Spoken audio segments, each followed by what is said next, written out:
All right, everybody, welcome back to Muse. I am speaking with Charity. Oh my gosh, girl, congratulations with everything. I'm so excited to be able to be speaking with you. How are you feeling? Let's just kind of start there before we really dive in. Thank you so much. I am just so grateful right now. I'm so grateful that, it's happening. Everything's happening. It's happening. It's amazing. Well, I would love to start by figuring out like how did this whole process come to be? I know that you're a renowned chef. I know that you have exceptional clients and people that you've cooked for, but I'm so curious, how did the idea of documenting your life come to be? And I mean, especially like you've been kind of not really in front of the camera as much as you've been in the kitchen. So like talk to me about this. I'm so curious to ask you this. It's just the stars aligning. I mean, I couldn't make this stuff up. I couldn't say, hey, do this and do that. And Lane, why don't we do this? It just the stars aligned. And it was like, oh, well, let's walk down this road. Let's see what this could spit back at us. And Yeah. people were interested. And now we're talking. I love it. I think that it's so fascinating. Also, what I really love is like I'm from the South. So this episode in particular, like this special really resonated with me because I was like, I totally know the type of people that you were interacting with and dealing with. It's a different culture over there for sure. And I love them. Like those are like I love those people, but any form of change is definitely just Mm-mm. something that is it's like a fish out of water, you know. I think that you handled everything very well. I want to start with what kind of made you make the decision to go particularly to like the southern region and really kind of embark on this whole vegan journey and providing this knowledge to them and everything like that. Like what, especially when again the southern region is so anti-change, anti-veganism, anything that they claim to be like hippie, I'm sure you heard that once or twice. Like what Mhm. is it that made this region in particular be so approachable for you and be like, yeah, this is where I want to start. This is what I want to conquer. Because I'm crazy and I love a challenge. I love that. So you were like, okay, I want to take this head on. I want to be able to come and work in these people and show them new things. Yeah, I'm from California. I got those people in the bag. It's like fine. Like, oh, let's go eat grass today. Great. I'm curious to ask you too. A lot of this obviously showed obviously your journey with trying to expose and to be able to introduce different types of veganism and how people can start to incorporate that into their menus. But again, like I mentioned earlier, you've been more not really in front of the camera as much. So what was that opportunity like? What was that experience like? And also we kind of got a little bit of a peek into your life. Like what did that conversation look like making those decisions to be able to include that in this? And talk to me about what that experience felt like for you. Uh, it felt like people got to see an authentic side of my life and authentic side of what happens in kitchens. Like people, I mean, you see reality shows and some of them Yeah. are far from real. But it shows people the journey of trying to get people to eat plant-based and the hiccups that I do encounter along the way. And as you Mhm. can see, JD is no exception. It's Right. like that every day for me. I mean, Yeah. whether it's an NFL player or, someone in my family, I always have all these roadblocks of why they don't want to change. Mhm. So for me, it's okay, let's roll up the sleeves, let's get to work. And so you get to see that evolution of how I do that and kind of it's this big reveal of all the possibilities of what you can do. Definitely. I love it so much because what I think your approach in particular was very interesting to me because I do enjoy plant-based things. I am also like you said my carny friend. I was dying when I got to that part. But like I am a carny a person, but I also do enjoy like plant-based things and I think that it's just very fascinating to be able to kind of, you know, dive deeper into the realm of plant-based foods. what in your opinion makes like a perfect substitute for something? Like I know that we had seen you with substituting some of the dishes obviously that were on the menu. What in your opinion makes for like that perfect substitute? It honestly, it actually has to do with what is the dish. So Hmm. if it's something saucy, then you might want something a little bit more on the drier end that can absorb a sauce. If it needs a little bit of a crunch, but you want something in the inside that's a little tender, it could be a tofu or a mushroom. In the mushroom, there's so many different varieties. We have the plant world has so much to offer people that I just feel like if we get out of our own way, that we can actually experience so much more instead of I usually am fighting people over like it's usually two meats. Oh, I'm not leaving Right. my steak alone and I'm not leaving my chicken alone. I'm like, I'm not trying to tell you to leave it alone. I'm just trying to tell you to try this. Right. So it all depends on that dish completely. Okay.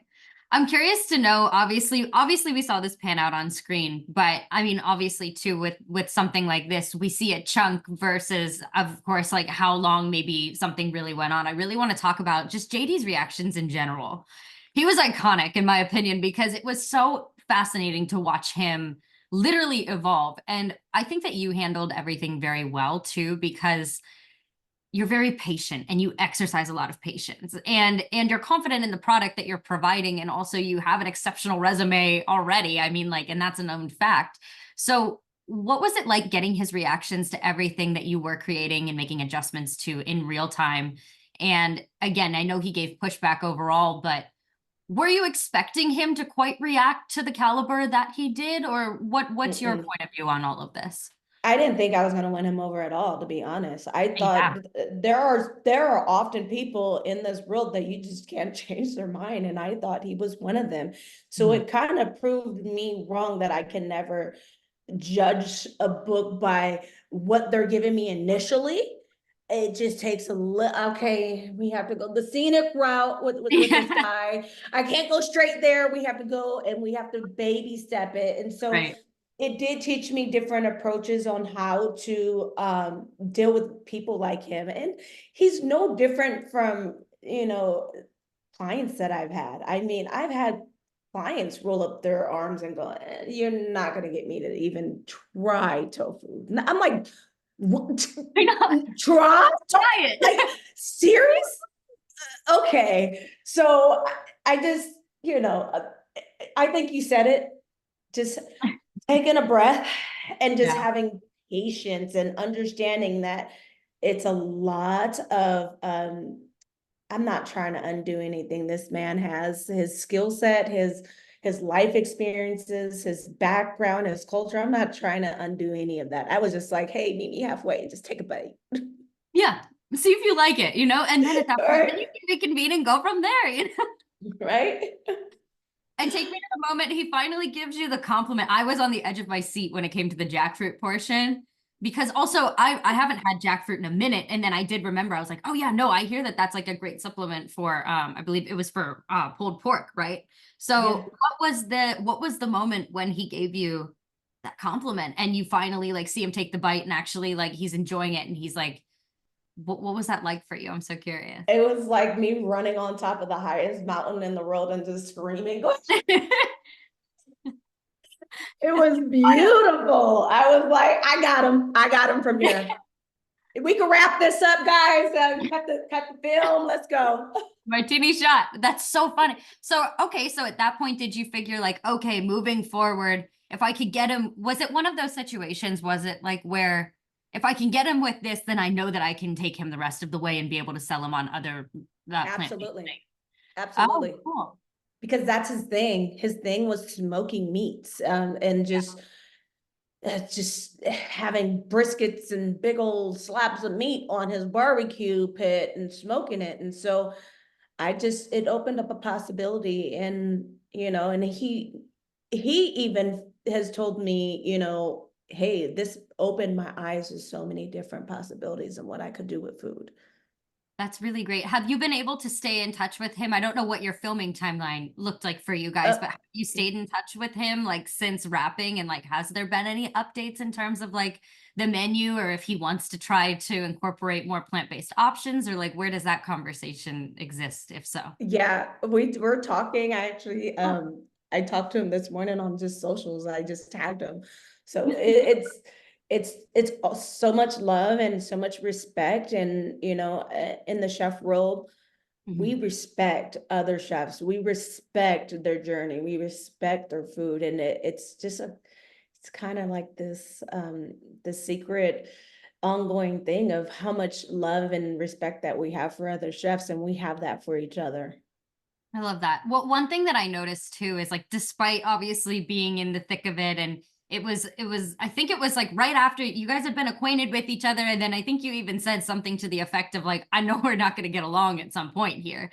And then even like he was like draining all of the grease out, and I was like, Uh, uh, but even you still maintained your respect and you said chef. And I was like, that is so, I love the fact that you guys have so much respect for each other in the chef world, especially despite maybe not seeing eye to eye on something in the heat of that moment. I thought that that was very admirable that you were still able to still call him chef despite him draining pounds of grease. It was so nasty.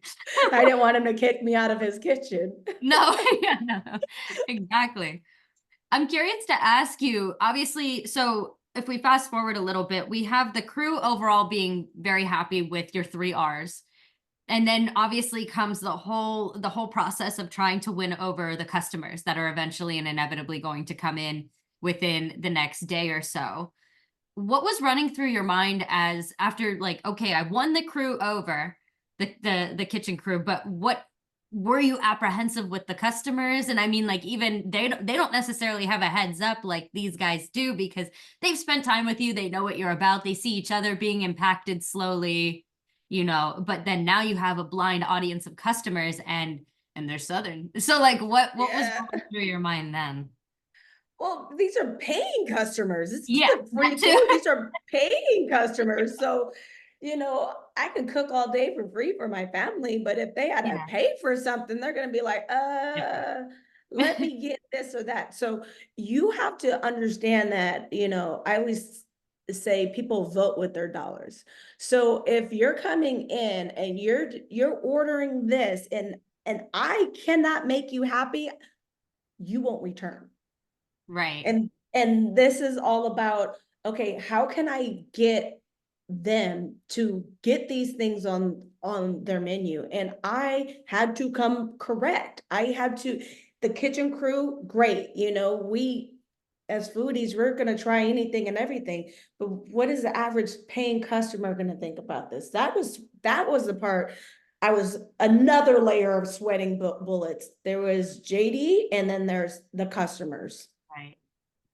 Yeah, and I feel like the good thing is I feel like JD was a good representation of I don't want to say like the most intense version of the customers, especially for that area too. You're gonna have a mixed bag of people. You're gonna have people that are more open than closed, especially because you were in an urban environment. But at the Mhm. same time, I think that JD was obviously a really great representative of like, this is what a really tough customer could look like. I feel like that was good that obviously you had him in your corner. But that's very true with you mentioning about the paid aspect. I didn't think about that. That's so true. Yeah, they vote with their dollars. Of course they do. Oh, that's so intense. But you did it, and I'm so proud of you for doing it. It's Thank so great. you. I'm curious to ask you, what do you think? So you live in LA, I live in LA, and obviously we have a plethora of whatever you want. We pretty much have it out here. I feel like we cater to a tons of different types of people and their palates and their diets. But what do you think it is that makes it so difficult for restaurants in different in I mean, of course there's going to be restaurants in California that don't have plant-based options as well, but like just the restaurants in general that exists that don't have the plant-based options or the vegan options. What do you think it is that's really hindering them to build out even just a small section of their menu to cater towards that audience of people? Lived in LA, now in Nashville. I feel like it's just the lack of just exposure of what is out there. It's like even so, even in culinary school, when I was in culinary school, there's, okay, this is how you make a bechamel. This is how you make a roux. This is how you make, you know, there's so many different things and the rules of how you make things. Mhm. And in the kitchen, I always say kitchen rules are meant to be broken. Okay. If we weren't breaking rules, we wouldn't have Caesar salad. We wouldn't have these beautiful dishes that we have now, or even a mayonnaise. Like, what do you mean you're gonna take an egg yolk and some oil and emulsify it to make a creamy sauce? And somebody has to lead that change. And I feel like I'm a great spokesperson on showing people like it could be done. It could be done. And I'm not telling you to overhaul your whole entire menu, but if you are not considering other walks of life that like to eat differently than you, then we're not winning. We're not winning at all, because not everybody and not two people eat the same. Me and my husband don't even eat the same. He Mhm. likes sweet things and I like savory things. So it just shows that we need to think about other people. And that's what I'm here to constantly preach the message. Yeah. Well, and I love that too, because it's also like at the end of the day, what if you walked into that place and you were a customer, which you showed at the beginning, there's really nothing on there for you. And even the one thing Mm-mm. that there were still flaws with it. And like you mentioned, and I've seen this with a lot of my friends out here that are plant-based personally, like they lose trust. They're like, oh, there's Mm-hmm. dairy in this after all, you know? So Yeah. I think it's also a really great way of you also introducing, it's like if it's like a small investment. If you invest in the things that you need in order to be able to build out at least 4 or 5 options, even on your Yeah. menu, then in the long run, you're going to have more customers. At this point in life, I feel like so many people are aware of plant-based and diets and going that way if they don't need to be already. And I feel like it's Mm-hmm. it's going to give them more of a customer retention rate at the end of the day too. Absolutely. People like to order plant-based even if they're not Even plant-based. exactly. It's I like love a Bubba burger. I like how you say, you know what I it's mean? I mean, just imagine you Yeah. ate horribly over the weekend and you need Yeah. to eat something on a Monday. And you know what? Hey, I think today is a good option for that veggie burger. Right. And guess what? Newsflash, vegans hate a dry, nasty salad. Stop offering vegans a salad with no dressing. Hey, I want to take that salad and just go, here, you try it. You try that. You tell me, how does that taste? No, Exactly. thank you. You're not feeding your bunny through a cage. Like, come No, on. thank you. No. That is so fun. That's so true though, like you mentioned, and like you're mentioning now. I mean, it is very true. It's sad that people just associate this horrible stereotype. I love that you're obviously pioneering and breaking that down. And I think that obviously this show coming out is really a great way to be opening that conversation and that dialogue for certain. I think it's really remarkable that you did this. Oh, thank you so much. Yeah. I would love to ask you, what is a piece of advice that you would give? I've always been, especially like I'll even ask just from my point of view. I've always been interested in even like having my thing is I would love to go plant-based, but I always want to know that there's plenty of options out there. And I feel like again, like being in 2024, I feel like there's more options and more resources now more than ever. What is your advice to somebody who is looking to make the switch either to being maybe more plant-based or maybe even having like a more plant-based vegan diet altogether if they want to take that next step? What in your opinion is a piece of advice for people like that? That it's not restricted. People often think of all the things that they can't have if they were to be vegan, or, oh, okay, if I am going to eat plant-based, I'm going to not be able to ever have this, because that's not what I'm doing here. I'm not taking away anything from people. I'm just changing ingredients. We have so much culture and just experiences of how we're raised differently, whether it's an Italian household that you're raised in, or a French, or, in my household, we have, my mom being Puerto Rican, my dad being Creole. Mhm. There's so much beautiful culture there, and I'm not taking that away. I'm just changing the ingredients. I love that. That's a very good way of phrasing it. I was really particularly impressed with the wings in general. That to me, like even having that mushroom like that, like I didn't realize that that was like what the behind the scenes of that could look like. Mm, And then I was so hungry afterwards. I was like, well, now I want wings. Talk to me about that in particular as well. Like what is that mushroom? I just have questions. Like what is that mushroom? Is that often used? Is it kind of similar to like a jackfruit? Is that like a meat no, supplement? Or like how does it's that work? it's nothing like a jackfruit. Okay. The best way to explain it is it's like a dark meat chicken. Once it's Okay. like cooked right and fried, it's just juicy, it's tender, it shreds, it pulls, it Okay. is such a bit of sorcery. It's insane. It all comes down to the spices. 100, the spices and the seasonings, and what you do to that is what's going to send it over the top. My husband hates mushrooms. He doesn't even like mushrooms, and he was my JD first. So Oh, if I can get my husband to do these things and try these things, I knew like what I had and what I could do for other people. I had to do the same thing for my husband. I took him things and just be like, try it. And he'll say, what is this? I'm like, I'm not telling you, just try it. So that's what I'm working with. I don't know. God just always giving me difficult people when it comes to food. It's just my journey. it really is. But you have such a positive demeanor, and then God gave you that patience too to be able to like really deal with them and to be able to guide them through. Clearly, that is so funny. So is your husband also completely plant-based with you now, or where is his journey with everything? Yes, he is. It's so funny because Wow. he's still huge. So he's still 265, 270, 6'4".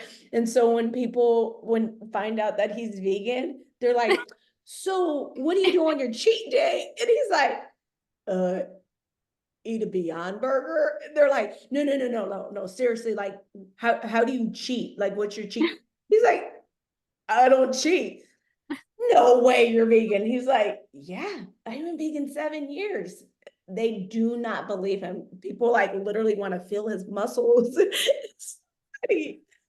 That is so funny. So, but there you go. It's what I love about this conversation too is it's like you can debunk so many myths. Like I think people have this idea, especially I can speak just from having grown up in the South. I know what they're thinking, and they think that like if you Mm, go vegan or if you go plant-based or what have you, that you're going to just be like this malnourished skeleton. mm, I'm like, no, I'm sure that if they're, I'm confident that that's not going to be the case at all. What is, yeah. I'm curious to ask you too, what is your response to like I've heard so many people say, okay, well, if you don't eat meat, then you have to take these supplements, or you have to do X, Y, and Z. Is what's the myth behind that? I'm sure that there's things to debunk. There's unhealthy people eating vegan and meat. Right, So I don't take any supplements for anything. I don't take B12. right, It's you got to do what's right for you. right. Everybody has a blood type. Everybody has a genetic makeup. And I get blood work every single year just to know where I'm at. And my husband is a great, he's such a great example because when he was playing, working out twice a day, burning thousands and thousands of calories a day, he had to get his blood work. He just have to as a physical every single year, and he had high blood pressure and high cholesterol. And Mm-hmm. that is a huge part of why he needed a change and eating differently. And oh, guess what happened when he went plant-based? Problems anymore. No cholesterol It's issues, like, no high blood how, pressure. how are you 20 years old in the NFL with high blood pressure? That was my husband. So Mm, I'm not talking about speculation. I'm talking about what I've seen in my own household. right. So he, as you can, there's plenty of, information out there in the stats, but he, after being plant-based, his blood pressure and cholesterol just tainted. And so that's what I talk to people about are like, why don't you find out where you are right now as a non-vegan, like, or wherever Right. you are, because I think that having a baseline with no matter how you eat is the best preventative. Absolutely. No, and I love that you're able to share that story. And again, I love that even your husband is able to kind of, you know, like you mentioned, he was your JD and he's like your example. It's really great to be able to see that, because I think that that's so interesting to hear, and we need to hear more stories like that. And again, I think that there's just so many people that are so, and like they just have noise canceling headphones on metaphorically when it comes to being educated like that. And I'm like, no, I'm sure that there's a couple adjustments that you can make, and look at that. That's incredible. That's It absolutely is. incredible. I love that. Well, before we wrap up, I would love to ask you, I'm sure I know the answer and I'm sure we restated it, but just to cap it off, what is it that you are obviously hoping that the audience take away from seeing you and from seeing this special? To jump in the kitchen and get creative and play with plants. I love I love that so much. Is there anything that you would recommend to have in your household on hand, like in terms of like a few stock items or stock ingredients, or even I know you mentioned seasonings are very Mhm. crucial. What would you recommend to somebody to have on? Definitely spices, Okay. spices, marinades and creating your own marinades and hot sauce. And like, I can do amazing things with marinating like tofu and hot sauce and Mm. just Yeah. having things in on hand. So if you buy more of the good stuff that you're supposed to have and less of the things that you're not supposed to have, that you know is causing inflammation and bad things in your body, then you're gonna be more inclined to use it. So even Mhm. having a head of cauliflower in my house, I'm like, okay, I gotta use this pretty soon. What am I gonna do with it? And I start getting creative with it. I love that. That's I'm inspired. Next time I go to Trader Joe's, I'm gonna keep all of this in mind. I'm excited. Trader Joe's has, it's like a quiet, like vegan Mecca that people It don't really is. understand. Yeah. Oh, I Yeah. know. My friend the other day, we were looking at some of the frozen items that I had, and I didn't even realize it, but it's like vegan, vegan, vegan on the bag. And I was like, go Trader Joe's. Okay. Like Yeah. I'm glad I will gladly take that any day. That's Yes. wonderful. Well, I just want to say thank you so much again for speaking with me. Congratulations. I really enjoyed watching this, and I'm so excited for you. And thank you for opening up this dialogue and pioneering this much needed conversation and change. I really appreciate it. Thank you so much, Hannah. And you have an amazing, amazing rest of your day. Thank you so much. You too, Charity. Thank you.